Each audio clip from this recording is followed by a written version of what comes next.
परम सत्कार्यो गुरु प्यारी सात संगत जी राधा स्वामी जी। संगत जी, आज 16 नवंबर संक्रांत वाले दिन नागपुर वालों के भाग खुल गए जी। आज हजूर जी ने एक ऐसा सत्संग फरमाया कि ज्यादातर संगत तो रोने ही लग गई थी जी, और बहुत सारी संगत हैरान रह गई थी, क्योंकि ऐसी ऐसी बातें आज हजूर जी ने सत्संग में कह दी कि जिसकी किसी ने उम्मीद भी नहीं की थी जी। जी हाँ, आज का सत्संग सच में जबरदस्त था जी। आज हजूर जी ने पांचवी पातशाही श्री गुरु अर्जुन देव जी की बानी किन विधि मिले मेरे गोसाई राम राय पर अत्यंत शक्तिशाली और हृदय को झकझोर देने वाला सत्संग फरमाया जी। बहुत सी बातें ऐसी बताई जिनसे हमारी अपनी ही असलियत हमारे सामने आकर खड़ी हो गई जी। कहना पड़ेगा, आज का सत्संग वाक्य में ही कमाल का था जी। बेहद जागरूक करने वाला था जी, और सुनने समझने लायक हर एक क्षण से भरा हुआ था जी। मैं पूरी कोशिश करूंगी जी कि इस वीडियो में आज के सत्संग के वे सभी जरूरी और अहम बिंदु आपके तक पहुंचा सकूं जी। शुरुआत करने से पहले बस मेरी आप सबसे एक छोटी सी विनती है जी कि कमेंट में एक बार राधा स्वामी जरूर लिख दीजिए जी। संगत जी, हजूर जी ने फरमाया कि ये बाणी स्वयं गुरु अर्जुन देव जी की महाराज ने उचारी थी जी। गुरु अर्जुन देव जी श्री गुरु रामदास जी महाराज के पुत्र थे, पर उन्होंने अपने पिता को सिर्फ पिता नहीं माना, वे उनके लिए सबसे पहले गुरु थे जी। उन्होंने पारिवारिक संबंध को पीछे रखा और गुरु की सेवा को जीवन का प्रथम कर्तव्य समझा जी। फिर हजूर जी ने एक बहुत गहरी बात समझाई जी। उन्होंने फरमाया, जब सांसारिक फर्ज और आध्यात्मिक मार्ग के बीच चुनाव सामने आए तो हमें किस ओर झुकना चाहिए। ये सवाल आज भी उतना ही जीवंत है जितना उस समय था जी। हजूर जी ने आगे इतिहास का एक सुंदर प्रसंग भी बताया कि चौथे पातशाह ने हरमिंदर साहिब की नींव रखवाई थी जी, और उसे पूर्ण कराने का सौभाग्य पांचवें पातशाह गुरु अर्जुन देव जी के हिस्से आया जी। उस दौर में अत्याचार फैला हुआ था, हालात बेहद अशांत थे जी, और लोग ऐसी जगह की तलाश में थे जहां बैठकर प्रभु की याद में मन लग सके जी, भक्ति और सत्संग के लिए एक शांत धाम मिल सके जी।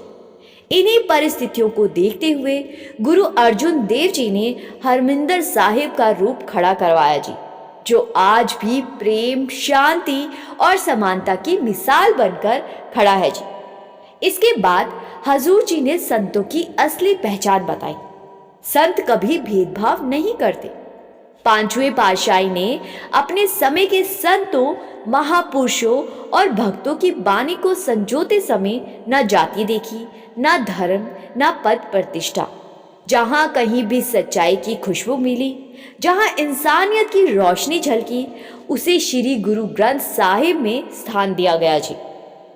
15 से अधिक भक्तों की बानी और 30 से अधिक संतों के उपदेशों को एकत्र कर उन्होंने उस ग्रंथ को पूर्णता प्रदान की जी। इसके बाद हजूर जी ने संगत को कुछ ऐसे भ्रमों पर प्रकाश डाला जिसके बाद ज्यादातर संगत तो रोने ही लग गई थी जी। संगत जी, आप भी ध्यान से सुनिए जी कि एक एक लफ्ज, एक एक उदाहरण हमारे अपने जीवन से जुड़ा हुआ है जी। हजूर जी ने आगे समझाया कि मालिक तक पहुंचने की राह में कई तरह के भ्रम हमारे सामने दरवाजे की तरह खड़े हो जाते हैं जी, जो हमारी आध्यात्मिक उन्नति को रोक देते हैं। आज हमें उन भ्रमों में से कुछ को पहचानना है। पहला भ्रम है धन और संपत्ति का। हजूर जी ने आगे फरमाया कि हम अक्सर सोचते हैं कि सुख का स्रोत धन है, लेकिन सच्चाई इसके बिल्कुल विपरीत है जी। धन बढ़ने के साथ साथ चिंताओं का बोझ भी बढ़ने लगता है। इसीलिए ही बानी में कहा गया है, बड़े बड़े जो दिखे लोग तिनको व्यापे चिंता रोग। यानी जितना व्यक्ति धनी होता जाता है उतना ही वो परेशानियों में घिर जाता है। किसी को टैक्स का डर, किसी को व्यापार में घाटे का भय, किसी को कर्मचारियों की बेईमानी की चिंता। अमीर से अमीर इंसान भी चैन से नहीं सो पाता। हजूर जी ने आगे फरमाया कि धन के पीछे भागते भागते इंसान छल कपट धोखा सब कुछ कर बैठता है जी। लेकिन बानी बार बार चेताती है, पापा वाजो होवे नाही, मोया संगी ना जाए। पाप से किसी को कभी सुख नहीं मिला और ये धन चाहे कितना भी जमा कर लो, मृत्यु के बाद साथ नहीं जाता। इतिहास इसका गवाह है। राजा महाराजा धन के लिए युद्ध करते थे, पर जाते समय सब यहीं छोड़ गए। आज भी देखते हैं जिन्होंने चोरी घोटाले करके साम्राज्य खड़ा किया, वे भागते फिरते और उनके महल उनके कारोबार नीलाम हो जाते हैं। क्या उन्हें सच में सुख मिला? 10-10 साल के अंतराल पर अरबपतियों की सूची बदल जाती है। जो कल नामी थे आज गुमनाम हैं। 20 साल पहले जिनके नाम अखबारों की सुर्खियां थे, आज उनका कोई जिक्र भी नहीं करता। यही माया है, क्षणिक, अस्थाई, एक चलता हुआ खेल। आगे हजूर जी ने फरमाया कि दूसरा भ्रम है रूप, शोहरत और सफलता का अहंकार। हजूर जी ने फरमाते हुए कहा कि आज का इंसान अपने सौंदर्य, अपनी पहचान और अपनी उपलब्धियों के घमंड में उलझ चुका है। सोशल मीडिया ने तो इस आग में और भी हवा भर दी है। लोग दिन रात तस्वीरें वीडियो पोस्ट करते रहते हैं। फेसबुक, इंस्टाग्राम, व्हाट्सएप, हर जगह फोटो को चमकाकर एडिट करके खुद को और सुंदर और खुश दिखाने की कोशिश करते, जैसे दुनिया को साबित करना हो कि मैं कितना सफल हूं, मैं कितना खुश हूं। हजूर जी ने मुस्कुराते हुए कहा, यह भी एक भ्रम ही तो है। हम अपने चेहरे, अपनी सुंदरता, अपनी बनावट और झूठी छवि के मुंह में खो गए हैं। ये अभिमान इंसान को भीतर से खाली कर देता है। जब व्यक्ति अपना मूल्य अपनी शक्ल से, अपने पद से, अपने फॉलोवर्स से और लाइक से मापने लगे, तो समझ लो कि वो अपने असली स्वरूप, अपने परमात्मा से कितना दूर जा चुका है। हजूर जी ने आगे फरमाते हुए कहा कि भ्रम चाहे धन का हो या रूप का, दोनों ही आत्मा को कैद कर देते हैं। जब तक हम इन जंजालों से मुक्त नहीं होंगे, तब तक मालिक का सच्चा दर्शन संभव ही नहीं है। सच्चा सुख और सच्ची शांति बाहरी चीजों में नहीं, भीतर के नाम में है। जिस दिन इंसान ये समझ लेता है, उसी दिन उसका भ्रम टूट जाता है और आत्मा जाग उठती है। अगला भ्रम है दिखावे का। हजूर जी ने कहा कि आज हम जिस युग में जी रहे हैं, वहां दिखावा हमारी आदत बन गया। कोई नई चीज घर आती है तो हम तुरंत उसकी तस्वीर खींचकर सोशल मीडिया पर डाल देते हैं, ताकि लोग देखें कि हमारे पास भी कुछ नया आया है। जबकि हकीकत ये है कि अक्सर उसकी किश्तें यानी कि इंस्टॉलमेंट तक पूरी नहीं भरी होती। हमें उससे ज्यादा खुशी चीज के होने से नहीं होती, बल्कि दूसरों को दिखाने से मिलती। हजूर जी ने आगे फरमाया, शादियां तक आज दिखावे का हिस्सा बन चुकी है। लाखों रुपए खर्च कर दिए जाते हैं, कर्ज लेकर भी भव्य आयोजन किए जाते हैं और फिर वही तस्वीरें सोशल मीडिया पर सजाई जाती। पर दुख की बात यह है कि 1 साल बाद वही जोड़े अदालतों में तलाक की कतार में खड़े नजर आते। ये है आज का समाज, दिखावे में डूबा हुआ। हमारी जिंदगी का केंद्र सच्चाई नहीं, प्रदर्शन बन गया है। हजूर जी ने आगे फरमाते हुए कहा कि अगला बड़ा भ्रम है अहंकार और पद प्रतिष्ठा का मोह। हमें लगता है कि हमारा पद, हमारा ओहदा या हमारी कुर्सी हमेशा हमारे साथ रहेगी, पर यह सब अस्थाई है। जो सत्ता या अधिकार हमें मिला है, वो किसी सेवा के लिए मिला है, दूसरों के भले के लिए मिला है, ना कि दूसरों को दबाने या दिखाने के लिए। हजूर जी ने आगे फरमाया कि हम पद का उपयोग सेवा में करने के बजाय उस पर गर्व करने लगते हैं। जब हम दूसरों को दबाते हैं तो एक दिन वही परिस्थितियां हमारे ऊपर आ जाती है। ये संसार न्याय का घर है, जो बोओगे वही काटोगे। इसीलिए कहा गया है कि हर कर्म का हिसाब एक दिन देना ही पड़ता है। आगे हजूर जी ने फरमाया कि तीसरा भ्रम है शक्ति, साम्राज्य और बाहरी जीत का नशा। हजूर जी ने आगे शक्ति के भ्रम को समझाते हुए सिकंदर का प्रसंग सुनाया। उन्होंने बताया कि सिकंदर विश्व विजय करता हुआ भारत की सीमा तक आ पहुंचा। एक दिन वो ब्यास नदी के किनारे टहल रहा था कि तभी उसने एक संत को गहरे ध्यान में बैठे हुए देखा। वो आगे बढ़ा और पूछने लगा कि तुम कौन हो? तो संत ने बड़े सहज मुस्कान के साथ उसे बताया कि मैं तो एक फकीर हूं, लेकिन तुम कौन हो? तो सिकंदर ने बड़े ही गर्व से कहा कि मैं दुनिया का बादशाह हूं, मैंने पूरी धरती को जीत लिया है।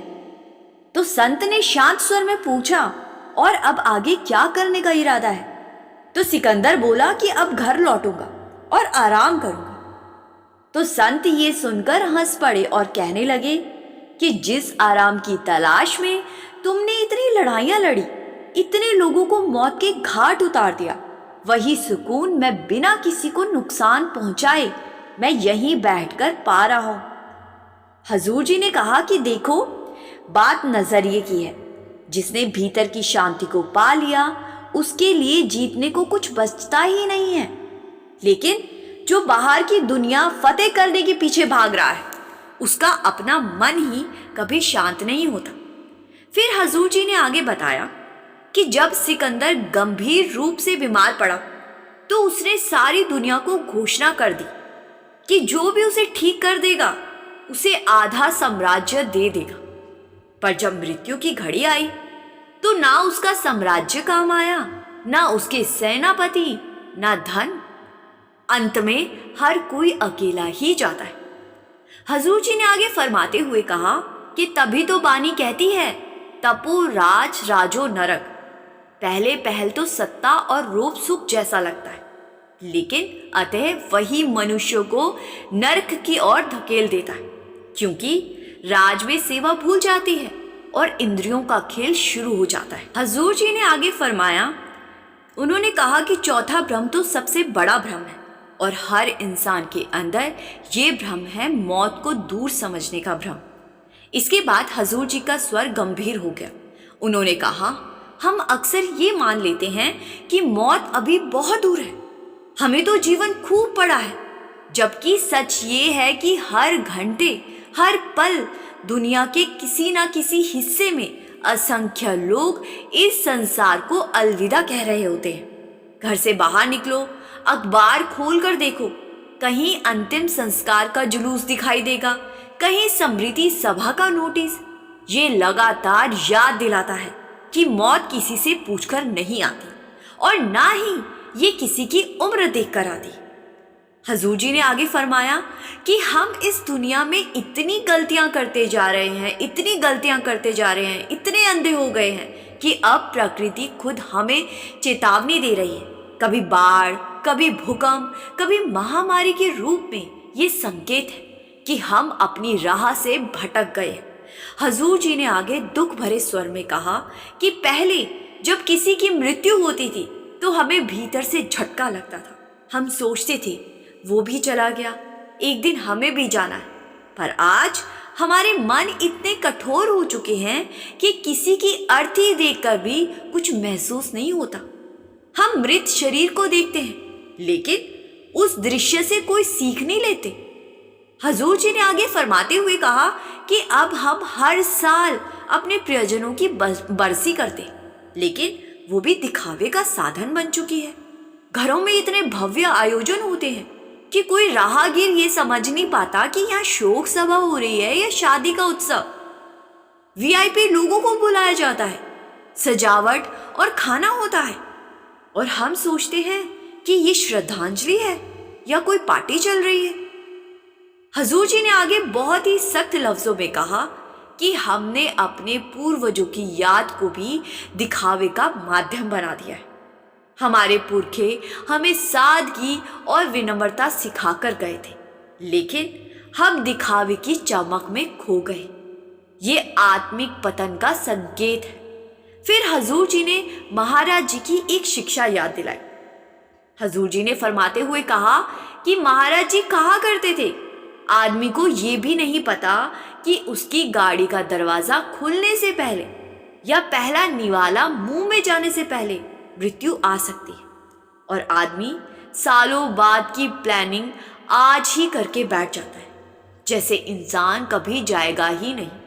हजूर जी ने आगे कहा कि मौत उतनी दूर नहीं है जितना हम मन में मानकर चलते हैं। पहले के समय में लोग 60, 70, 80 यहाँ तक कि 100 वर्ष तक भी जीते थे, पर आज हालात अलग है। कई युवा 30 की उम्र में ही इस संसार से विदा हो रहे हैं। इसीलिए वो वक्त अनमोल है, इसे यूं ही फालतू बातों, मोह माया और व्यर्थ उलझनों में गंवाना सबसे बड़ी भूल है।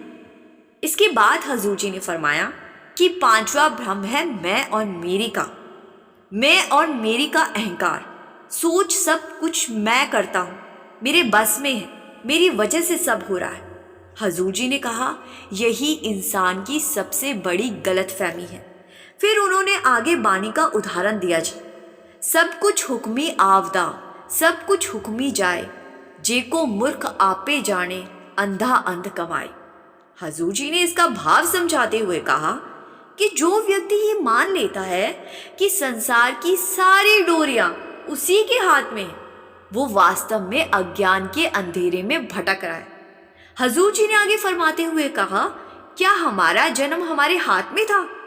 क्या हमने तय किया था कि किस घर में, किस देश में, किस परिवार में जन्म लेना है?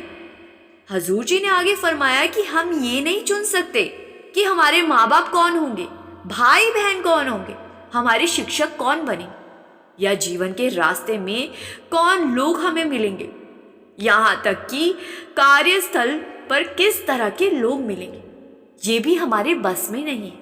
ये पूरी रचना मालिक के विधान से चलती है। हाँ, हमारी पकड़ सिर्फ एक चीज पर है, हमारा नजरिया और हमारा कर्म।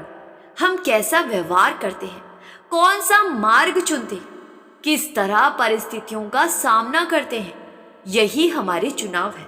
बाकी सब उसी की रहमत और उसी के हुक्म से होता है। हजूर जी ने आगे फरमाया कि हमारी जिम्मेदारी सिर्फ इतनी है कि सही दिशा में चलना शुरू कर दे, बाकी सब उसका फैसला है। फिर हजूर जी ने बानी की एक पंक्ति समझाई, ना कोई मूर्ख ना कोई सियाणा, वर्ते सबू किछु तेरा भाणा। अर्थात इस जगत में ना कोई मूर्ख है ना कोई बुद्धिमान, जो कुछ भी घट रहा है, जो जैसा भी है, सब उसी की रजा, उसी की मर्जी से है।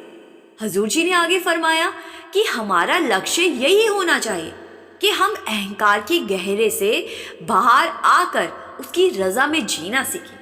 जब तक हम मैं और मेरी की दीवारों में कैद है, तब तक सत्य का अनुभव संभव ही नहीं है। हजूर जी ने आगे बताया कि महात्मा बुद्ध का जन्म एक समृद्ध और शक्तिशाली राज परिवार में हुआ था।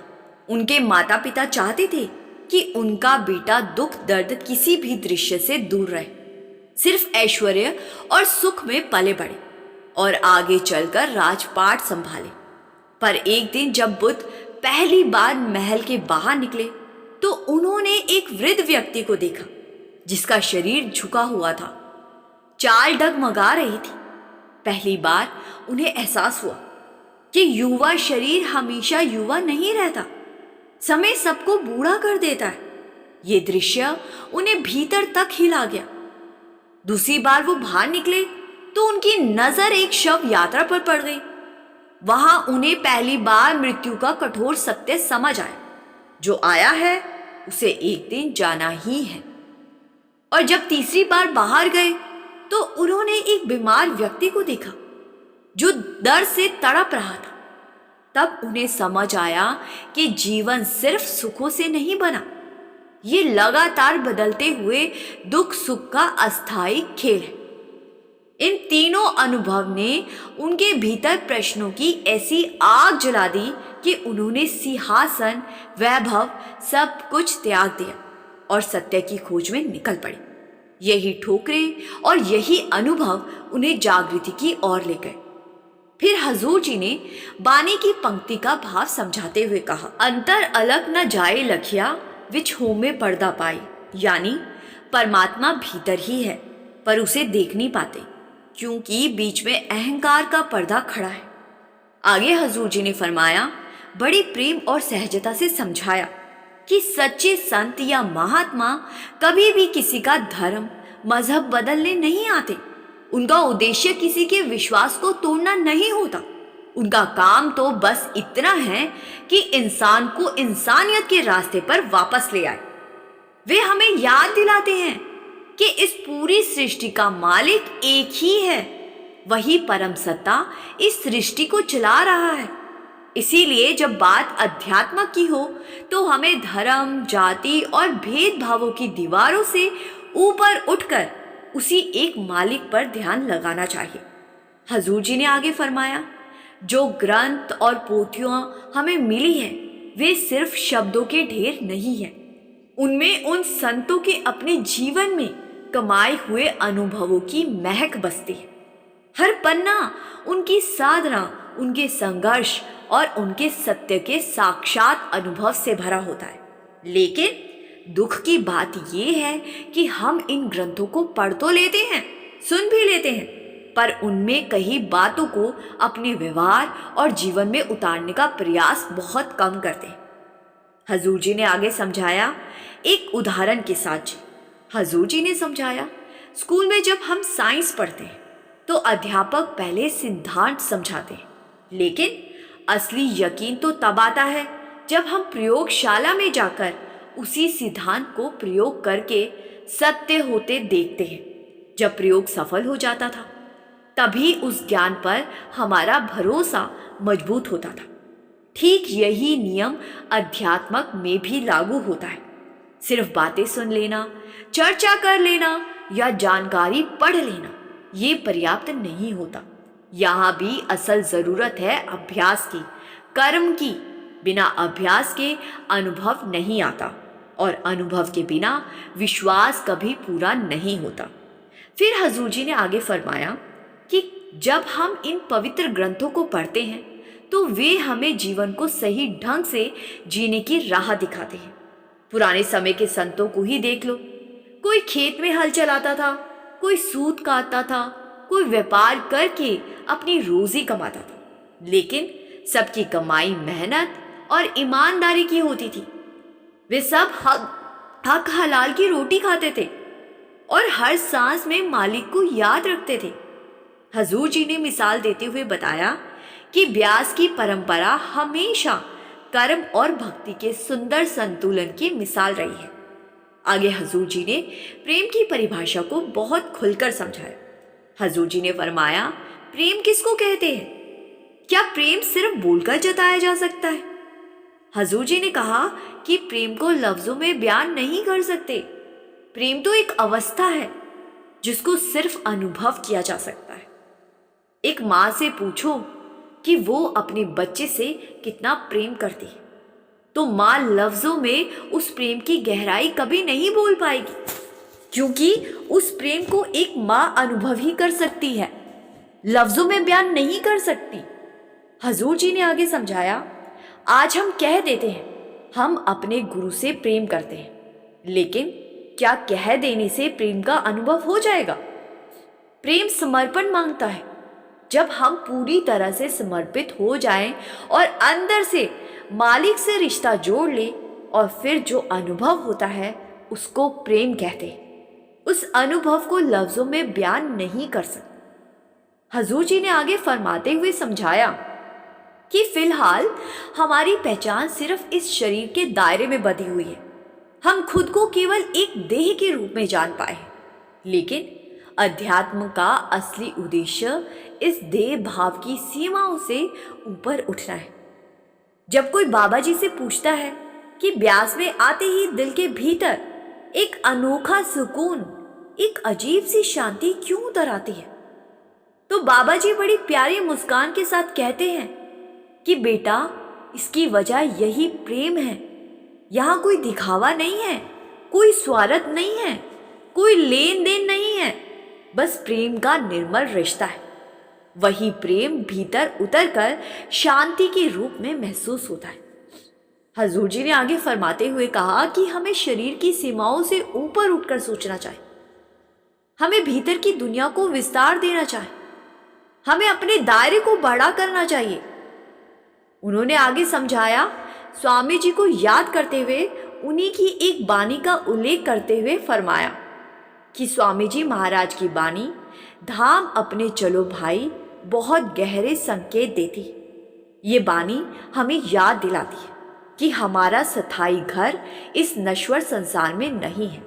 हमारा सच्चा निवास तो उस परम धाम में है, सचखंड में है, जहाँ से हम आए हैं और जहाँ वापस लौटना ही हमारी मंजिल है।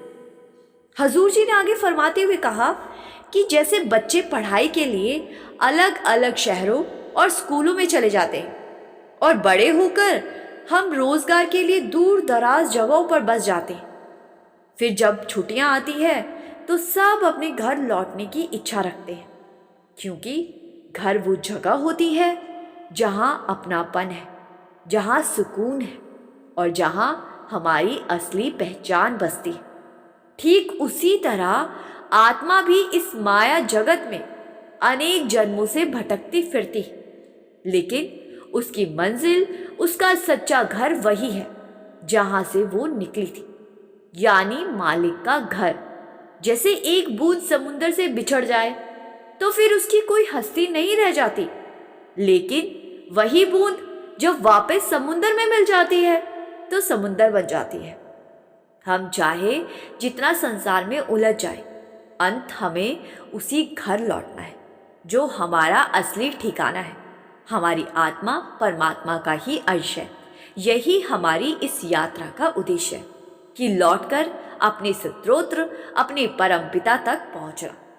आगे हजूर जी ने फरमाते हुए बानी में कहा कि बानी में लिखा है, आए जाए सो माया। इस पंक्ति में गहरा सत्य छिपा है जो आता और जाता है। जैसे कि ये शरीर मिट्टी से बना है और एक दिन इसी मिट्टी में विलीन हो जाना है। इसीलिए जो चीज़ नाशवान है उससे मोह न रखो। असली ध्यान उस आत्मिक धाम पर होना चाहिए जहाँ से हम आए हैं और जहाँ हमें अंत में लौटना है। हजूर जी ने बहुत ही सरल अंदाज में फरमाया कि असली ताकत इस मिट्टी के शरीर में नहीं छिपी होती, बल्कि उस चेतना में होती है जो इसे चलाती है। शरीर नष्ट हो जाता है पर आत्मा ना तो जन्म लेती है ना मरती है, वो तो सदा से है और सदा रहेगी। हजूर जी ने आगे फरमाते हुए कहा, सोचकर देखो, अगर किसी गाड़ी से उसका इंजन निकाल दिया जाए तो वो सिर्फ लोहा रह जाता है। अगर बल्ब से बिजली हटा दो तो वो साधारण कांच का टुकड़ा भर रह जाता है। उसी तरह जब आत्मा शरीर को छोड़ देती है तो ये देह भी अर्थहीन हो जाती है। बिना आत्मा के ये शरीर सिर्फ मिट्टी का पुंज है। आया भी मिट्टी से है और लौटना भी मिट्टी में ही है। लेकिन आत्मा वो अनंत है, अविनाशी है, कभी समाप्त नहीं होती। हमें अपनी आत्मा की पहचान करनी है, ये समझना है कि हम वास्तव में है कौन। आज अगर कोई हमसे हमारी पहचान पूछ ले तो हम तुरंत अपना नाम, पता, परिवार, शहर सब बताने लगते। लेकिन क्या कभी हमने ठहर कर सोचा कि क्या यही हमारी असली पहचान है? क्या ये नाम और पते जो जन्म के बाद मिले वही हमारा सच्चा स्वरूप है? ये नाम और पता तो तब तक हमारे साथ जुड़ा है जब तक हम इस शरीर में हैं। जैसे ही शरीर छूटा वैसे ही ये दुनियावी नाम और पता भी छूट जाएगा। हजूर जी ने आगे बहुत ही सुंदर मिसाल दी। उन्होंने फरमाया, जैसे कोई कलाकार मंच पर कभी राजा बनता है, कभी भिखारी, तो कभी सैनिक की भूमिका निभाता है, तो कभी बाप बनता है, तो कभी किसी का भाई। कई बार वो अपनी भूमिका में इतना डूब जाता है कि अपनी असली पहचान ही भूल जाता है। यही भूल हम सब कर रहे हैं। हम जो किरदार इस दुनिया में निभा रहे हैं उसी को असली में समझ बैठे हैं। ये संसार एक विराट रंगमंच है, यहाँ हम सब अपने अपने पात्र निभा रहे हैं। कोई पिता है, कोई माँ है, कोई भाई है, कोई बहन। लेकिन हम इन भूमिकाओं में इतने रच बस गए हैं कि भूल ही गए हैं कि ये सब अभिनय है। असली पहचान तो आत्मा है, शरीर नहीं है। जब मालिक का आदेश होता है तो हमें इस मंच को छोड़ना ही पड़ता है, और उस क्षण ना हम पिता रहते हैं, ना माँ, ना भाई, ना बहन। ये सब नाते शरीर के साथ जुड़े हैं। आत्मा के साथ बस एक ही रिश्ता है, और वो है आत्मा का परमात्मा से जुड़ाव। स्वामी जी की महाराज की वाणी भी यही सच्चाई दोहराती है। आत्म में राम, राम में आत्म, यानी आत्मा और परमात्मा अलग नहीं, दोनों एक ही सत्य का दो रूप है। आगे हजूर जी ने समझाया, जब हमारी अंदरूनी नज़र निर्मल हो जाती है तो हमें ये सच्चाई साफ दिखाई देने लगती है कि जो परमात्मा बाहरी जगत में व्यापक है वही हमारी आत्मा के भीतर भी प्रकाश बनकर मौजूद है।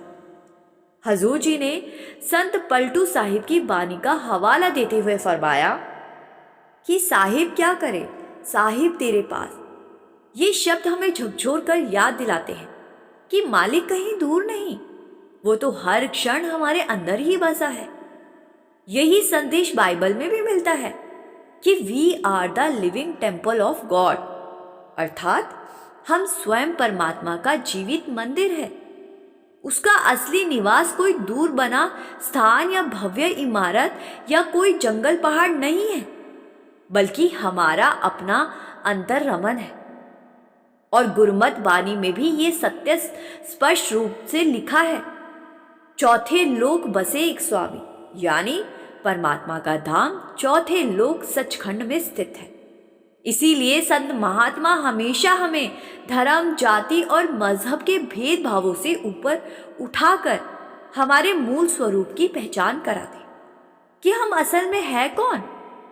हजूर जी ने आगे बताया कि महाराज जी अक्सर फरमाते थे, ये कौम, ये मजहब, ये देश, इनमें से कोई भी हमारी असली पहचान नहीं है। हमारा वास्तविक घर इस धरती पर नहीं, बल्कि उस आध्यात्मिक लोक में, जहां से हम इस संसार में आए हैं। हमारी पहचान ना किसी नाम से बधी है, ना जाति से, ना परिवार या कबीले से। हमारी सच्ची पहचान सत्य नाम है। हमारा मजहब मालिक का प्रेम है, उसका इश्क है। फिर हजूर जी ने आगे समझाते हुए बहुत ही गहरी बात समझाई। उन्होंने फरमाया कि लोग अक्सर पूछते हैं, इस दुनिया में इतना दुख, इतनी तकलीफें क्यों है। हजूर जी ने बहुत ही नरमी और करुणा से समझाया कि हम जिस लोक में जन्म लेते हैं वहां मोह, वासना, माया और स्वार्थ की धूल हर दिशा में फैली हुई है। यही इस संसार का स्वभाव है। लेकिन हमें ये भूलना नहीं चाहिए कि ये दुनिया हमारा असल घर नहीं है, बल्कि ये तो बस एक पड़ाव है। हमें इस माया की कीचड़ से ऊपर उठकर अपने भीतर की आत्मा को पहचानना है। ये समझना है कि हमारा असली घर कहाँ है। आगे हजूर जी ने समझाया, जब इंसान शब्द का सिमरन करता है तो धीरे धीरे उसकी आत्मा भीतर से निर्मल होती जाती है, और एक समय आता है जब वो पूरी तरह परमात्मा में लीन हो जाती है। स्वामी जी महाराज ने भी यही बात बहुत ही सहजता से समझाई थी कि जब आत्मा अपने स्त्रोत्र से मिलती है तो उसकी अलग पहचान समाप्त हो जाती है। वो उस आनंद में इस तरह डूब जाती है कि वहाँ केवल मालिक बचता है, और उसकी दिव्य रोशनी जैसे सूर्य की किरणें जब वापस सूरज में मिलती तो उनकी अलग पहचान नहीं रहती। वो फिर सूरज बन जाती, या जैसे पानी की एक बूंद सागर में गिरकर सागर का हिस्सा बन जाती है। उसका खोना नहीं होता, बल्कि वो अपनी पूर्णता को पार लेती है। ठीक इसी तरह हमारा असली घर भी वही है, सचखंड, वो दिव्य लोक जहां आत्मा अपने मूल स्वरूप से, अपने स्त्रोत्र से, परमात्मा से मिलती। संगत जी, हजूर जी हर बार ऐसा सत्संग फरमाते हैं कि संगत बस सुनती ही रह जाती है, किसी का भी ध्यान इधर उधर नहीं होता जी। अगले हफ्ते दिल्ली में भंडारा है जी। पूरी उम्मीद है जी कि दिल्ली भंडारे पर बाबा जी भी दर्शन देंगे जी। संगत जी से मेरी एक ही बेनती है कि कमेंट में राधा स्वामी जरूर लिखे जी। और संगत के अपने चैनल रूहानी सफ़र को सब्सक्राइब करना मत भूले जी। गुरु प्यारी सास संगत जी, राधा स्वामी जी।